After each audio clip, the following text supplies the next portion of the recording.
شروع میں ایک عورت پہ عاشق ہو گیا تھا، سمجھانے کے لیے بات کرتے، عاشق ہو گیا تھا ایک عورت پہ. تو میں نے عشاء کی نماز اس کے محلے میں جا کے پڑھی. چونکہ میرا مذہبی گھرانے سے تعلق تھا، نماز میں پڑھتا تھا، تو امام صاحب جو تھے نا، یہ داتا صاحب نے لکھا ہے کشف المحجوب، امام صاحب نے نا آیات ذرا لمبی پڑھی. تو میرے دل میں خیال آیا کہ مولانا آپ تو فارغ ہیں، تو ہمیں تو اور بھی کام ہے. تو کہتے ہیں نماز سے فارغ ہو کے میں اس کے گھر کے چکر لگاتا تھا، ساری رات گھومتا رہتا تھا. وہ چند لمحوں کے لیے چھت پہ آتی تھی، دو ایک بات کرتی تھی، چلی جاتی تھی. حد یہ ہے کہ مجھے کبھی اس پہ غصہ بھی نہیں آیا، اور اس کا انتظار کر کے کبھی میں تھکا بھی. یہ داتا صاحب لکھ رہے ہیں.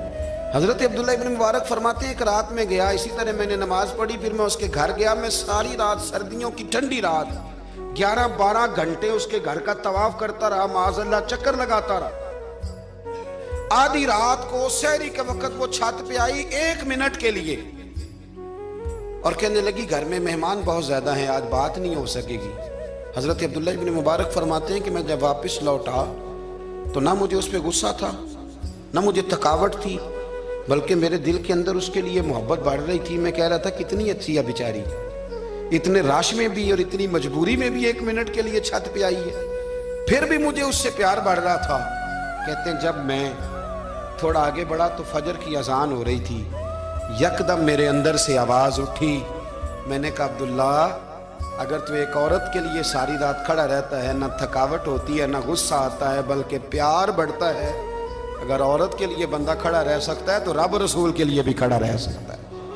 پھر تراویح پڑھنا کوئی اتنا مشکل کام نہیں ہے، پھر تہجد کے لیے اٹھنا کوئی مشکل کام نہیں ہے. شرط یہ ہے کہ پیار ہو جائے.